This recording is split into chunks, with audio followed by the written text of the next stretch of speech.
இன்றே டவுன்லோட் செய்து உங்கள் ஃபேவரட் ஷோக்களை என்ஜாய் பண்ணுங்க. என்ன சாம், என்ன வேலை இதெல்லாம்? அசிங்கமா இல்லையா உனக்கு? சிபி, என்ன மன்னிச்சிரு. நான் அப்படி நடக்கும்னு நினைக்கவே இல்லை. என்ன நினைக்கல? உனக்கு தெரியாம தான் இதெல்லாம் நடந்துச்சா?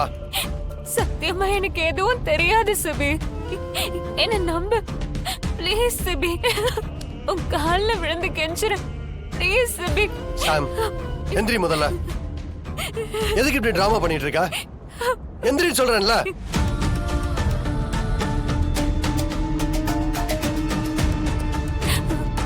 CP please. சும்மா சும்மா கால்ல விழுந்து சிம்பதி கிரியேட் பண்ணாத. அதுக்கெல்லாம் ஏமாற ஆள் நான் இல்ல. இல்ல சிபி, நான் என்ன சொல்றேன்னா பேசாதன்னு சொல்லிட்டேன். உன்கிட்ட நான் நகை கேட்டேனா? வரதட்சணை கேட்டேனா? சிபி, உங்க ஃபேமிலிய பார்த்துட்டு என்னோட ஃபேமிலி இன்செக்யூர் ஆயிட்டாங்க. நாளைக்கு எதுவும் பேச்சு வந்துடக்கூடாதுன்னு தான் அவங்களாவே தான் இதெல்லாம் பண்ணிருக்காங்க. அவங்க பண்ணா நீ தடுக்க மாட்டியா? சிபி, எனக்கு இது தெரியாது. இல்ல சாம், உனக்கு எல்லாமே தெரிஞ்சிருக்கு. உன் அண்ணனும் நீயும் சேர்ந்துதான் இது எல்லாமே பண்ணிருக்கீங்க. என் மேல சத்தியம் சிபி, எனக்கு இது தெரியாது. தெரிஞ்சிருந்தா நான் இதை தடுத்திருப்பேன். எவ்வளவு பெரிய தப்பு நடக்க விட்டுருக்க மாட்டேன் சிபி. இல்ல, நான் தெரியாம தான் கேக்குறேன். நம்ம கல்யாணம் பண்ணிக்கிட்டு லைஃப் எல்லாம் ஒண்ணா வாழ போறோம்னு நினைச்சிட்டு இருக்கியா? இல்ல சிபி, அது இல்ல. இல்ல, நீ பண்றதெல்லாம் பார்த்தா அப்படிதான் தெரியுது. சாம், இது நிஜமான கல்யாணம் இல்ல, போலி கல்யாணம். இது ஒரு அரேஞ்ச்மெண்ட். கல்யாணம் முடிஞ்சு கொஞ்ச நாள்ல நம்ம ரெண்டு பேரும் பிரிஞ்சிருவோம். அப்படிதான் பேசியிருக்கோம். அத மறந்துட்டியா நீ? இல்ல சிபி. அப்புறம் இந்த கல்யாணத்துல போய் இவ்வளவு சீரியஸா கௌரவம் அதிகதுன்னு பேசிட்டு இருக்கா? இது எனக்கு சுத்தமா பிடிக்கல. சாம், முதல்ல இது நிஜ கல்யாணம் நினைக்கிறத நிறுத்து. அப்பவே பாதி பிரச்சனை சரியாயிடும். திரும்பவும் இந்த மாதிரி நடந்துச்சு நல்லா இருக்காது, சொல்லிட்டேன்.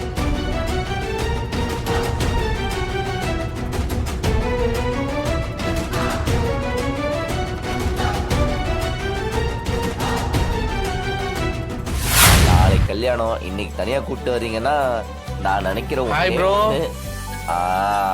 நினைச்சேன். ப்ரோ வாங்க, ஒரு பெக்கு போடுங்க.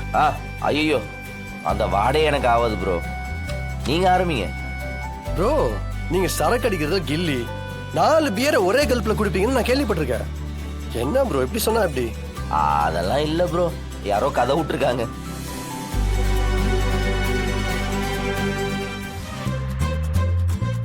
துட்டின கொன்றுவேன். நான் குடிக்கிறேன்னு சொல்லவே இல்லையடி. ப்ரோ, ஒரு கம்பெனிக்காக சும்மா ஒரு ஸ்மால் மட்டும் போடுங்க. ஒன்னே ஒண்ணு வேண்டாம், ஒழுங்கா வந்துரு. ஓகே ஓகே, நீ போ. போடுங்க. கலரு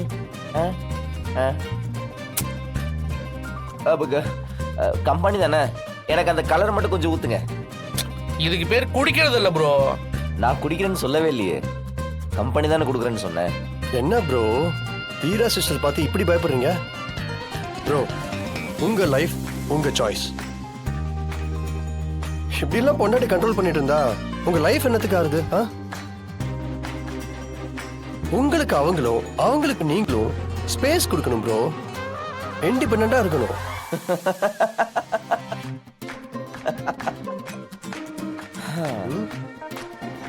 என்ன ப்ரோ சிரிக்கிறீங்க? இருங்க.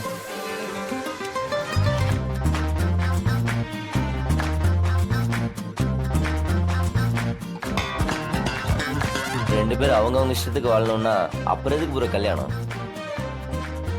ஒரு பொண்ணு நம்ம பண்ற எல்லாத்துக்கும் ஸ்பேஸ் கொடுத்து எல்லாத்துக்கும் அலோவ் பண்ணா அப்ப அவளுக்கு நம்ம மேல லவ் இல்லைன்னு அர்த்தம், அவளுக்கு நம்ம மேல அக்கறையே இல்லைன்னு அர்த்தம். சொல்லுவாங்களே இந்த தண்ணி தொளிச்சு விடுறேங்கிறது, அந்த மாதிரி.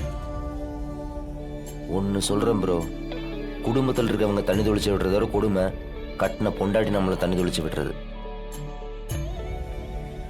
அப்படியான ரிலேஷன்ஷிப் நிலைக்கவே நிலைக்காது. என்ன ப்ரோ பாக்குறீங்க? அதாவது ப்ரோ, அவனுக்கு இந்த பிலாசபிலாம் ரொம்ப புதுசு. அதான் அதிர்ச்சியில பாத்துட்டு இருக்கான் மச்சான். என்னடா மச்சான், இந்தா அடி, குடிடா, குடி. ப்ரோ, லைஃப்ல நம்ம டிசைட் பண்ண முடியாத உறவுனா அது நம்ம கூட பிறந்தவங்க, நம்மளை பெத்தவங்க, இதெல்லாம் தான். ஆனா நம்ம கையில டிசைட் பண்ற உரிமை இருக்கிற ஒரே ஒரு உறவுனா அது நம்ம கட்டிக்க போற பொண்டாட்டி தான் ப்ரோ. நம்ம தெளிவா இருந்தா நமக்கான துணைய நாமளே செலக்ட் பண்ணிக்க முடியும். லைஃப்ல லைஃப் பார்ட்னர் ரொம்ப முக்கியம் ப்ரோ. மாப்பிள்ளைக்கு அப்படி ஓப்பன் ஆஃபர்லாம் நிறைய இருக்கு. மாப்பிள்ளை தான் தெளிவான முடிவு எடுக்க மாட்டான். என்னடா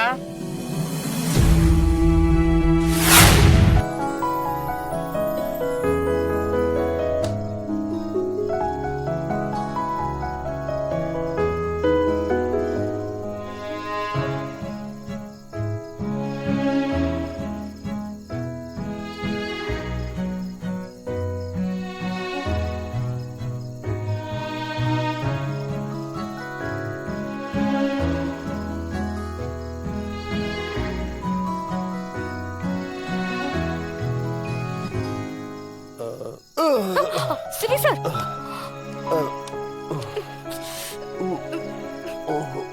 சார் குடிச்சிருக்கீங்களா? ஏன் சார் இப்படி பண்றீங்க? நீங்க திருந்தவே மாட்டீங்களா? ஜெனாமா உங்க மேல எவ்வளவு பாசம் வச்சிருக்காங்க. நீங்க உங்களை பத்தி யோசிக்கலனா கூட பரவாயில்ல, ஜெனாமாவோட மான மரியாதையை பத்தி யோசிக்கணும். எத்தனை தடவை இதனால சண்டை வந்திருக்கு. நானும் எத்தனை தடவை சொல்லிருப்பேன். நீங்களாம் மாறவே மாட்டீங்களா? இப்ப இவ்ளோ பேர் வந்திருக்கிற இடத்துல கல்யாண மாப்பிள்ள நீங்களே இப்படி குடிச்சிட்டு சுத்திக்கிட்டு இருந்தா பாக்குறவங்கள என்ன பேசுவாங்க சார்? அப்ப கூட உங்களை யாரும் தப்பு சொல்ல மாட்டாங்க, ஜனமாவை தான் தப்பா சொல்லுவாங்க. அதுக்காகவாவது நீங்க கொஞ்சம் திருந்தலாம்ல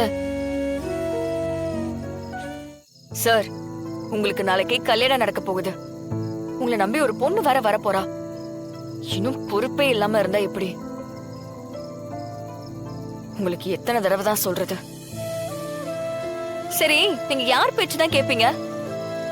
கட்டின புருஷன் குடிச்சா பொண்டாட்டி தடுக்கணும். அப்படி இருந்தாதான் அவளுக்கு நம்ம மேல உரிமை இருக்கு. அந்த உறவுக்கு ஒரு அர்த்தம் இருக்கு.